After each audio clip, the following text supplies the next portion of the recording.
Here are some of the differences between 1936 and 1939 start in Hearts of Iron 4. First things first, obviously, Czechoslovakia is gone, Austria is gone, and also Albania is gone. And instead we got New Slovakia. Germany also occupies Memel, but for some reason doesn't core it. In the 1936 start, they do.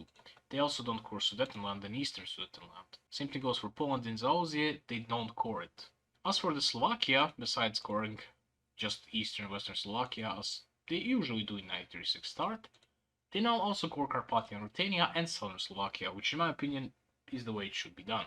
As for Hungary, besides coring Southern Slovakia, they also core Carpathian Ruthenia, which is impossible to do in 1936 start, unless you go for the Austria-Hungary path.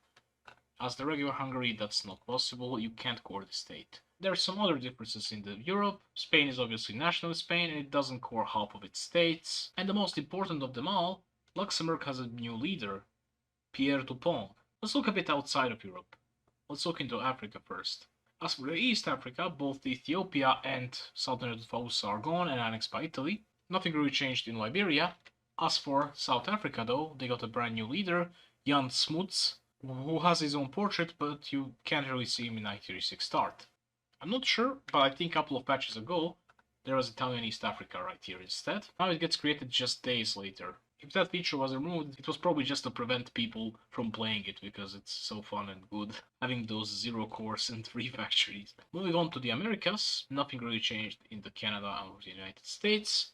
And quite literally nothing changed in Mexico. It even has the same factory count as it did 3 years ago. In the Central America, Costa Rica has a new leader and Panama does as well. Cuba has a new leader, Dominican Republic has the new leader, and Haiti obviously doesn't. Vincent stays here forever on the throne. In the South America, Colombia has a new leader who actually has a portrait, that's Eduardo Santo. Ecuador has a new leader who's generic. Peru has a new leader while staying fascist. Chile also has a new leader while still staying democratic. Argentina has a new leader while staying non-aligned. Same thing goes for Uruguay, no regime change, just the leader change, while Paraguay is the only country in the Americas which actually has different ideology. They're now non-aligned and not communist. As for the Asia, there's some changes here as well. First things first, Iraq has a bit more fascist support and also has a new leader, Faisal II. Siam has way more fascist support, it's now completely a fascist dictatorship with a new generic leader, and we lost the Michael Savage as well. Peter Fraser is the New Zealand of the leader. Also, Mongolia has the new leader, whose last name is literally this city right here. As for China, there's some more differences here. Shaanxi no longer exists.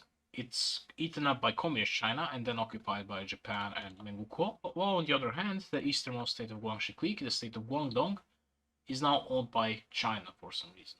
Besides the things I've mentioned, there's nothing really interesting that's different.